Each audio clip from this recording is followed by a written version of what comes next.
সম্প্রতি ওমানের বাংলাদেশ দূতাবাসের কর্মকর্তাদের বিরুদ্ধে স্পর্শকাতর অভিযোগ ওঠে। সামাজিক যোগাযোগ মাধ্যমে ছড়িয়ে পড়া সেই অভিযোগের ব্যাখ্যা দিয়েছে দূতাবাস কর্তৃপক্ষ। 23 সেপ্টেম্বর এক প্রেস বিজ্ঞপ্তির মাধ্যমে দূতাবাসের বক্তব্য তুলে ধরা হয়।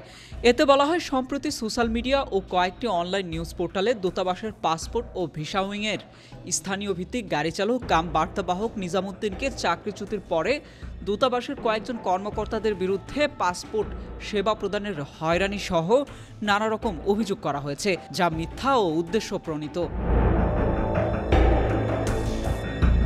পাসপোর্ট সেবা প্রার্থীদের ভোগান্তির বিষয়টি দূতাবাসের নজরে এসেছে জানিয়ে বলা হয়েছে, বর্তমানে মেশিন রিডেবল পাসপোর্টের পরিবর্তে সবাইকে ই পাসপোর্ট গ্রহণের জন্য উৎসাহিত করা হচ্ছে এবং ই পাসপোর্ট আবেদনকারীদের অ্যাপয়েন্টমেন্ট তারিখ অনুযায়ী দূতাবাসে আবেদন জমা দিতে আসার জন্য অনুরোধ করা হয়েছে। তারপর অনেকেই প্রাপ্ত অ্যাপয়েন্টমেন্ট তারিখের আগে চলে আসায় দূতাবাসের সদিচ্ছা থাকা সত্ত্বেও লোকবলের অভাবে কারিগরি সীমাবদ্ধতার কারণে দূতাবাসে আসা এ সকল সেবা প্রার্থীদের একই দিনে সেবা পেতে অসুবিধা হচ্ছে।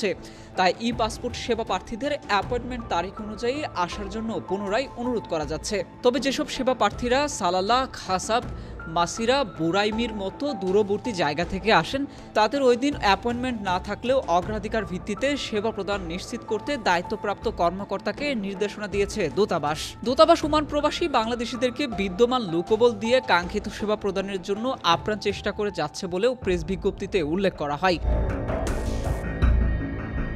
দূতাবাস জানিয়েছে, আউটসোর্সিং ও ওমান পোস্টের মাধ্যমে কনসুলার সেবা সহজীকরণের উদ্দেশ্যে তাদের পাঠানো প্রস্তাব বর্তমানে বাংলাদেশের সংশ্লিষ্ট মন্ত্রণালয়ে সক্রিয় ও বিচারাধীন।